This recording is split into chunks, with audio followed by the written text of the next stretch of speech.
국제노동기구 ILO라고 아시죠? 우리나라는 지난 1991년에 이 ILO에 가입했지만 핵심 협약 8개 가운데 4개를 비준하지 않은 그런 상황입니다. 그래서 얼마 전부터 유럽연합으로부터 협약을 빨리 비준하라 이런 압박을 받고 있는 상황인데요. 정부가 이 핵심 협약의 비준과 입법을 동시에 추진하겠다라고 밝히면서 노사 간의 논란이 커지고 있습니다. 그래서 오늘 노사를 대표하는 두 분을 모셨습니다. 한국경영자총협회 경총의 김영환 노동정책본부장 그리고 한국노총의 유정엽 정책실장 나와 계십니다. 어서 오세요. 반갑습니다. 네, 안녕하세요. 두 분은 자주 보시는 사이이신가요? 어떻습니까? 예, 비교적 자주 봅니다. 비교적 자주가 어느 정도 보시는 게 자주인가요? 일주일에 매주 보고 있습니다. 그래요? 가족만큼 많이 보시는군요. 네. 그럼 입장이 좀 같아지긴 하던데요. 그렇게 자주 보면은. 하나하나 여쭤보도록 하겠습니다. 지금 정부가 이 비준과 입법을 동시에 추진하겠다. 뒤늦게 숙제하는 듯한 이런 얘기를 하고 있는데 기본적으로 결사의 자유를 핵심으로 하는 협약 87호 그리고 단결권 내용이 또 하나 있고요. 그리고 세 번째는 강제노동 금지 협약을 담은 29호 이 세 가지 등입니다.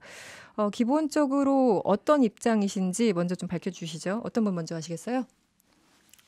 예. 네. 네. 제가 먼저 말씀드리겠습니다. 네, 본부장님. 네. 일단은 ILO 핵심 협약 비준에 대해서 추진하겠다는 정부 발표가 있었는데요. 네. 저희들은 찬반을 떠나서 네. 일단 굉장히 걱정스럽고 우려스럽다라는 생각을 기업들이 하고 있습니다. 네. 일단은 ILO 협약 비준을 하게 되면 네. 이 문제는 우리 노사관계의 기본 틀이 바뀌는 문제입니다. 굉장히 중대하고 큰 문제인데요. 네. 대부분의 국가도 그렇지만 협약을 비준하기 위해서는 그 나라의 특수성이나 아니면 그 나라의 고유한 문화, 네. 노사 문화를 고려해야 되는데 네. 지금 그런 게 고려가 거의 되고 있지 않고요. 단순히 ILO가 지적했다는 이유만으로 이제 추진하고 있는데 급하게 네. 저희 나라에는 노사관계가 굉장히 좋지 않다라는 얘기도 많고 네. 여러 가지 노동 규제들이 있습니다. 기업의 경영 활동을 제한하는 네. 그러한 규제들을 동시에 보완하고 해 나가야 되는데 네. 단순하게 협약 비준에만 좀 집착하는 모습이 아닌가 이제 그렇게 생각하고 있습니다. 우리나라 실정과 아직은 좀 맞지 않아서 시기상조다 이렇게 보시는 거군요. 네, 맞습니다. 네, 지금까지 경총의 김영환 노동정책본부장 입장이었고요. 한국노총의 유정엽 실장님 말씀해 주시죠. 저희는 그 뒤늦은 감이 있지만 정부가 이 ILO 핵심 협약 비준을 금년 정기국회를 목표로 해서 이렇게 비준 동의안도 제출하고 네. 입법도 추진하겠다 한 것은 뒤늦은 감이 있지만 굉장히 다행이다라고 평가하고 있습니다. 네네. 이거는 정부가 처음 약속한 게 아니라 91년도 그 ILO에 가입할 때부터 그리고 96년도 OECD 가입할 때도 네. 그리고 2006년도에 우리나라가 국제 인권 이사국으로 출마했을 때도 약속한 거였고요. 네네. 2006년도에 이제 그 2010년도에 EU와 FTA를 체결하면서도 네. 이를 약속한 바가 있었기 때문에 역대 정부가 보수 정권, 진보 정권을 넘어서 다 약속한 내용이다. 근데 이 동의안 제출이나 이런 것이 뒤늦게 추진되는 것이 오히려 문제라고 할 수 있고요. 네. 방금 그 김영환 본부장님께서 네. 우리나라 특수성을 얘기하셨는데 네. 이건 핵심 협약이 노사정이 국제사회에서 합의해서 만들어진 게 40년대 말, 50년대 초, 1950년, 벌써 7, 80년 전에 만들어진 것이기 때문에 굉장히 보편적인 국제 기준으로서 그 187개국 중에 네. 벌써 170여 국가가 네네. 비준한 내용입니다. 따라서 이게 네. 우리나라만 특수한 상황을 고려해야 된다. 네. 이런 건 좀 맞지 않는 얘기다라고 말씀드릴 수 있을 것 같습니다. 그러니까 본부장님 입장은 우리나라 실정에 맞지 않다고 말씀을 하셨고 지금 그 유정 실장님 같은 경우는 이미 몇십 년 동안 보수 진보 정권 막론하고 약속을 했던 거니까 지켜야 된다. 그리고 기존 우리나라 법 자체가 좀 문제가 있다. 이런 취지로 말씀하신 것 같은데요. 지금 말씀에 대해서 좀 반론이 있으신가요, 본부장님? 일단은 핵심 협약을 비준한 국가가 많은 건 맞습니다. 네. 다만 이따가 말씀도 드리겠지만 네네. 협약 비준 자체 협약을 비준하지 않았다고 해서 노동권이 보장되지 않는다. 그렇게 보기는 힘들고요. 다른 법이 이미 존재한다. 네. 예를 들어서 미국이라든가 네. 가까이 일본, 저희가 가장 가까이 있는 중국 이러한 또 많은 국가들이 협약 비준을 다 한 건 아닙니다. 그래서 네네. 그 나라의 특성에 맞게끔 하지 못하는 부분이 분명히 있는데 네. 저희들 노동조합이 기업 단위로 대체로 존재를 하거든요. 네네. 그래서 ILO 협약이 가지고 있는 그 내용들과 맞지 않은 부분이 상당히 있다. 이 부분 다시 말씀드리겠습니다. 기본적으로 처음 들으시는 분들도 그렇고 좀 어려운 지점이 있어요. 이게 협약을 하게 되면 뭐가 근본적으로 변화가 있는 건가요? 노조의 입장에서는 어떤 큰 변화가 있는 건가요? 큰 변화가 있다기보다 네. 지금 이 우리나라의 특성을 얘기하면서 경영계에서는 마치 실업자 해고자들이 우리 사업장에 막 들어와서 노조 활동을 해갖고 노사관계를 불안하게 만들고 네. 뭐 이런 문제를 야기하는 것처럼 이렇게 얘기하고 있는데 사실상 그 ILO 핵심 협약에서 얘기하고 있는 것은 노동조합을 실업자를 가입시키지 네네. 않건 네네. 노동자들이 알아서 결정할 수 있도록 해라라는 취지의 내용이지 특별하게 우리나라 이 보편적으로 이렇게 노동자들에게 보장되는 권리라고 할 수 있습니다. 네. 따라서 이런 것이 그리고 방금 미국이나 일본 같은 경우도 일본은 지금 아예 87호 98호 협약을 비준으로 했고요. 네네. 미국 같은 나라는 저기 약간 패권주의 국가적 성격이 있어갖고 자기들이 그 상황이나 기준이 자기들의 현상 국제 기준과 부합한 나라이기 때문에 우리는 굳이 이런 거 안 해도 된다. 이런 입장의 나라이기 때문에 네. 우리나라는 굉장히 성격이 다르고 연방주의 국가라서 다릅니다. 따라서 네. 우리나라가 지금 이 보편적인 국제 기준을 비준하지 않겠다 하는 어떠한 사실 근거도 찾기가 좀 힘들다고 할 수 있습니다. 보편적 기준에 맞게 가야 그렇다면 네. 김영환 본부장님 경영계에서 우려하는 거는 뭔가요? 가장 크게 우려하는 거는? 이제 입법이 만약에 아예 협약 비준이 이루어지고 네. 입법이 되면 어떤 변화가 있을까 이제 말씀을 드리겠습니다. 네네. 이제 국민들이 이야기 가장 쉬운 모습들을 이제 말씀을 드리면 저희가 노동조합을 생각을 하면 기업별로 있어요, 그죠? 네네. 대체로 저희 고유한 전통입니다. 네. 활동도 기업별로 이루어지고 네. 있고 해고자라든가 아니면 실업자, 네. 일반 모든 제3자들이 노동조합에 가입할 수 있습니다. 네. 제가 이 회사에 재직하고 있지는 않지만 저 회사의 노동조합에 가입할 수 있다. 과연 이것이 우리 정서에 맞는가? 네. 유럽인의 생각과 한국인의 생각 다를 수 있어요, 그죠? 네. 자, 이러한 부분들 또 유럽에서는 지금 그게 가능한 상황이군요. 그렇죠. 거기는 네. 노동조합이 산업별로 되어 있습니다. 네. 네. 산업별 노조라고 저희가 지칭을 하는데 네. 저희들은 기업도 아니고요. 그래서 전혀 회사와 무관한 사람들이 우리 노조에 가입한다는 것 네. 이것이 과연 우리가 상상할 수 있겠는가라는 부분. 네. 두 번째는 또 저희가 이제 선생님들로 구성된 정교조 네. 네. 또 공무원 노조 네. 가입 범위가 확연히 커지게 됩니다. 네. 예를 들어 공무원 노조 같으면 공무원 노조 또한 해고자들이 가입할 수 있고 네. 지금은 일정한 직급으로 제한하고 있어요. 네. 공무원 노조의 범위를 굉장히 늘리고 힘을 키워준다는 거. 그리고 예를 들어 소방공무원 또 노동조합에 가입할 수 있다는 거. 네. 그리고 언론에 또 오늘 신문에는 많이 나왔지만 강제근로협약이라고 있는데요. 네. 자, 여기서 저희들은 이제 분단국가이기 때문에 병역의무 대신에 대체복무 제도가 있습니다. 네. 산업기능요원이라든가 네. 자, 이런 경우에 정부는 선택권을 주면 된다. 즉 군대에 갈지 아니면 공익근무를 할 선택권을 주면 된다고 하긴 하지만 아이로에서는 이 공익근무 제도 자체를 협약 위반으로 보고 있습니다. 그런 공익근무 자체를 의견을 네, 낸 적이 네. 있었습니다. 자, 이러한 여러 가지 우리 사회의 전반적인 혼란 그리고 노사관계에서 받아들일 수 없는 여러 가지 문제점들이 사실 생활 속에서 나타난다고 볼 수 있을 것 같아요. 유정엽 실장님은 어떻게 보세요? 지금 전교조 얘기도 하셨고 네. 여러 가지 공익 요원까지 얘기를 했는데 그 정부에서도 우리나라 특수한 사정 때문에 4개 중에 하나는 지금 제외한다는 거 아니겠습니까? 어떤 반론이 있으실까요?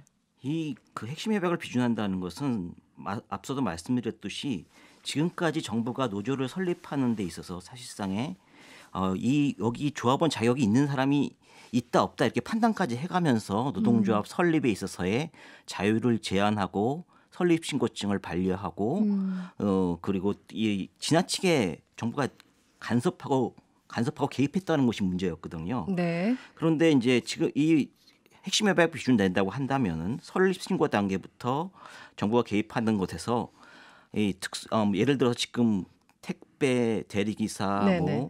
이 같은 고용직 노동자들도 자주적으로 그냥 노동조합을 만들 수 있게 하고 네. 이들이 굉장히 우리가 알고 있는 특수고용직 노동자들은 굉장히 열악한 노동자들로 알고 있습니다. 네. 이 사람들이 스스로 노조를 만들고 사용자와 교섭해서 이 많은 문제들을 해결할 수 있도록 네. 해주는 것이고요. 그리고 이 정부에서는 또 이것이 노사 간의 교섭의 영역이다 아니다 이런 식으로 많이 개입을 했어요. 이런 네. 것에 대해서도 노사가 자율적으로 교섭할 수 있도록 노사한테 자유를 부여하고 자치를 부여하는 것입니다. 네. 정부가 지나친 개입 같은 것을 배제하는 것이라고 할 수 있고요. 그리고 제가 잠깐만요. 예. 본부장님이 그 기업별로 노조를 하는 나라와 산업별로 노조를 하는 나라는 지금 다르다. 예, 이 부분에 예. 대해서 좀 반론을 해주신다면 어떻습니까? 우리나라 같은 경우도 지금 많은 전체 노동조합이 60% 가까이가 이미 산별 노조에 가입돼 있습니다. 60%요? 가까이가. 그리고 많이 기업에도 속하지만 산별에도 속하는 상태에 있기 때문에 네. 그 현재도 얼마든지 산별 노조에서는 실업자나 해고자들도 가입을 할 수 있어요. 그렇지만에도 불구하고 현재 산별 노조에 가입해 있는 뭐 현대차지부나 뭐 이런데 여러 가지 기업들의 뭐 해고자들이 관여하고 실업자들이 관여해서 엄청나게 혼란이 발생했다. 그것 자체가 원인이었다. 그런 사례들은 그렇게 많지 않고요. 이런 것들이 굉장히 극단적인 사례를 들어갖고 기우를 하는 그 경영계의 논리라고 할 수가 있을 것 같습니다. 여기에 대해서 반론이 있으십니까, 본부장님? 글쎄요, 극단적인 사례라고 말씀을 드렸는데 네. 저는 이런 질문을 한번 던지고 싶어요. 과연 우리나라의 노동권이 열악한가? 저는 그렇게 생각하지 않습니다. 노사관계는 굉장히 나쁘다고 지적을 받고 있어요. 그죠? 네, 모든 네. 국제기구에서 한국의 노사관계의 후진성이 우리 경쟁력을 낮추는 이유다라고 말을 하고 있는데 네. 노동권 보장은 충분히 이루어지고 있습니다. 아이로 협약을 비준하지 않았다고 해서 과연 노동권이 보장되지 않는다고 할 수 있는가? 저는 그렇게 보지 않거든요. 예를 들어 콜롬비아라는 나라, 네. 뭐 폄하하는 건 아니지만 아이로 협약 비준 다 하고 있어요. 과연 콜롬비아라는 나라가 미국보다 기본적인 인권에 대해서 더 충실한가? 그건 아니죠. 노동권에 그렇죠? 대해서 충실한가? 이건 아니다. 이것처럼 말씀. 아이로 협약 비준 자체가 그거의 절대적인 기준이 될 수 없다라는 점. 두 번째는 네. 유 실장님 말씀 중에 뭐 극단적인 사례라고 말씀을 하셨는데 저희들이 뭐 해고자 복직 투쟁 네네. 또 뭐 이제 대기업 강성노조에 얘기했죠. 일반적으로 해고자 복직 투쟁을 한다든가 또 강성노조 같으면 임금 상승률이 굉장히 높아요. 사실 이제 노동조합 이기주의라고 표현하기도 하는데 네. 그런 거라든가 정치적 요구로 파업을 한다든가 그런 것들을 저희들이 심심찮게 보거든요. 뭐 언론에서 가끔 보지만 회사는 어려운데 파업을 한 경우가 많다. 네. 파업도 굉장히 용이한 편입니다. 자 그렇기 때문에 이걸 극단적으로 볼 수 있는가? 오히려 협약 비준 자체가 노동조합의 힘을 키워주자는 겁니다. 그렇기 때문에 과연 이 시점에서 우리가 맞는 것인가라는 생각을 저는 하고 있습니다. 네. 한마디 하실 것 같은데요. 네. 지금 거기 아이로 핵심 협약을 비준하고 노동자들에게 보편적인 노조할 수 있는 권리를 보장해 줘야 된다는 것은 지금 이미 노동조합이 있는 대기업 노조, 네. 뭐 굉장히 노사 갈등, 노동조합이 힘이 세다고 방금 말씀하신 그런 현대차나 기아차를 염두에 두고 이들의 권리를 보장해 줘야 된다. 그런 것이 아닙니다. 네, 네. 노조를 못 하고 있는 실질적으로 정부에 의해서 이 사람이 노동자야 아니야 막 이런 식으로 자꾸 정부의 개입과 해석이 들어가고 있는 그런데 굉장히 취약한 노동자들에게 아까 말씀하신 택배 뭐 이쪽 이런 사람들에게 네. 노조할 권리를 보장해주고 중소기업 영세사업장 노동자들에게 노조할 권리를 이렇게 보장해주면서 네. 그들이 스스로 교섭해서 문제를 해결할 수 있도록 해주는 그런 것을 위한 것이지 이미 노동조합이 할 수 있는 권리가 보장된 사람들을 대상으로 한 것이 아닙니다. 예. 기본적으로 지금 경총과 한국노총이 참여하고 있는 게 이 경제사회노동위원회라는 거잖아요. 이 경사노위라고 줄여서 얘기를 하는데 지난 월요일 합의가 결렬됐는데 지금 어디 지점에서 합의가 결렬된 건가요? 이 세 가지 비준을 하겠다고 정부가 밝힌 이 모든 거에 대해서 다 합의가 안 이루어진 건지 어느 지점이 있나요? 일단은 네. 말씀하시죠. 네. 사실 실장님. 아까 네. 이 말씀하셨는데 그 협상이나 토론회 자리에서 경영계에서도 아예로 핵심 협약 비준 자체를 반대를 하지 않는다. 비준권은 정부에 있는 거 아니냐. 네. 그리고 본인들도 이제 그 경영계에도 아예로 그 노사정 대표로 참여하고 있고요. 네, 그리고 핵심 협약을 존중한다 하고 있습니다. 네. 그렇기 때문에 사실 뭐 그 경영계가 반대하기 때문에 네. 그 아예로 핵심 협약을 비준할 수 없다. 이것은 좀 말이 안 되는 상태인데 지금 사회적 대화에서 가장 문제됐던 것은 네. 이 정부가 경영계가 동의를 해야지 이 아예로 핵심 협약 비준에 따른 국내법 개정 사항에 대해서 동의를 해야지 네. 사실 국회 동의를 받을 수 있고 그래야지 비준이 가능하다는 것 때문에 노사가 합의해라. 합의해라. 노사가 합의해야 되라. 그러면 국회 통과도 가능하고 비준도 가능하다. 네네. 이런 논리로 이제 접근을 했습니다. 그렇다 보니까 이제 굉장히 노동 인권에 대한 국제적인 보편적인 기준을 이렇게 하면서 경영계는 이제 근본적으로는 반대하고 있거든요. 네네. 그런 것을 노사부로 억지로 합의하라 하다 보니까 사실상의 의견 일치를 좀 보기 어려웠던 것이고. 쉽게 말하면 정부가 예. 그 노사 간의 합의하라고 해서 이렇게 좀 떠넘기는 듯한 그런 인상을 받으신 건가요? 그렇죠. 그러니까 경영계도 우리가 동의해주지 않으면 사실상 비준이 어렵다라는 것을 알고 있기 때문에 사실 정부도 재계에 매달리면서 그 노동계를 설득하려고 하고, 근데 노동계는 이런 굉장히 기초적인 협약을 하면서 네. 경영계가 주장하는 파업 없이 대체 근로를 전면 허용해달라. 네. 파업을 못 하거든요. 그럼 사실상. 그리고 부당노동 행위에 대한 처벌 제도를 없애달라. 이런 부당한 요구를 수용할 수가 없는 겁니다. 네. 그걸 하게 되면 핵심 협약을 비준하면서 오히려 노동 기본권을 후퇴시키는 문제가 발생하는 것인데 그러한 주장을 경영계가 고집했기 네. 때문에 사실상 합의가 어려웠다. 경총은 어떤가요, 본부장님? 예, 경사노위 논의 과정에 대해서 간략히 말씀을 네네. 드릴게요.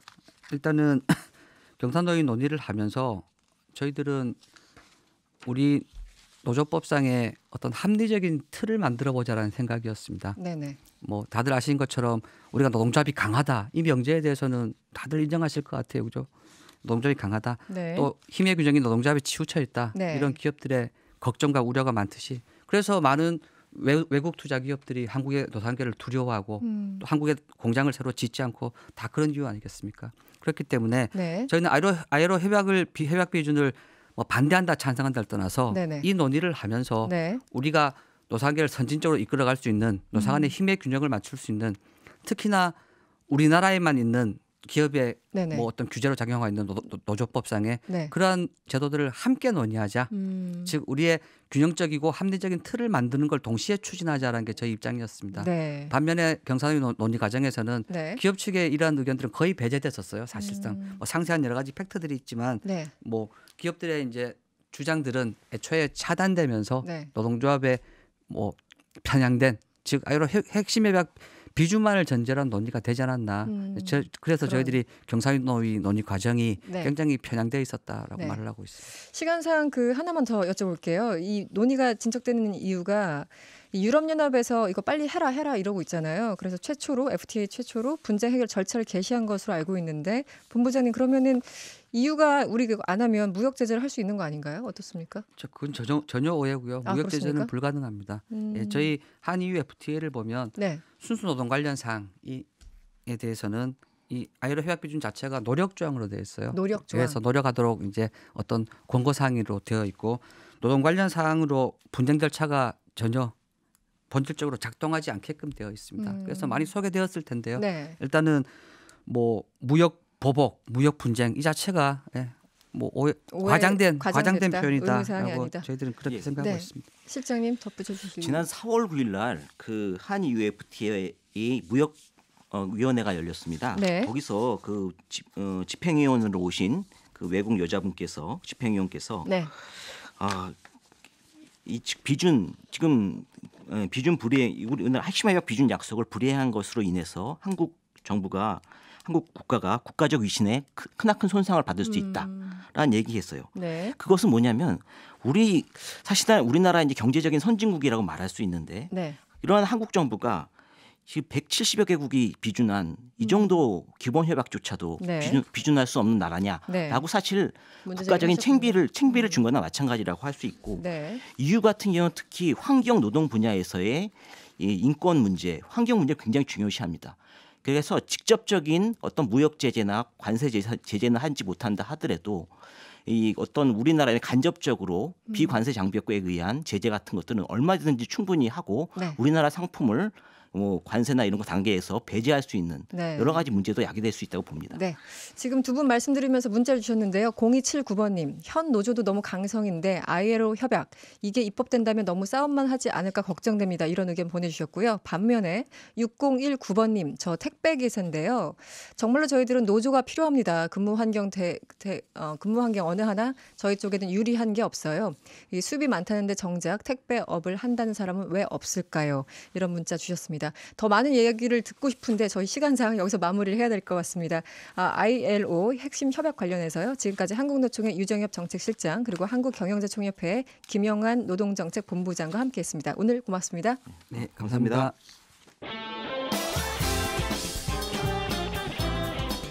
여러분의 퇴근길을 꽉 채워드립니다. 평일 저녁 6시 5분 이승원의 세계는 그리고 우리는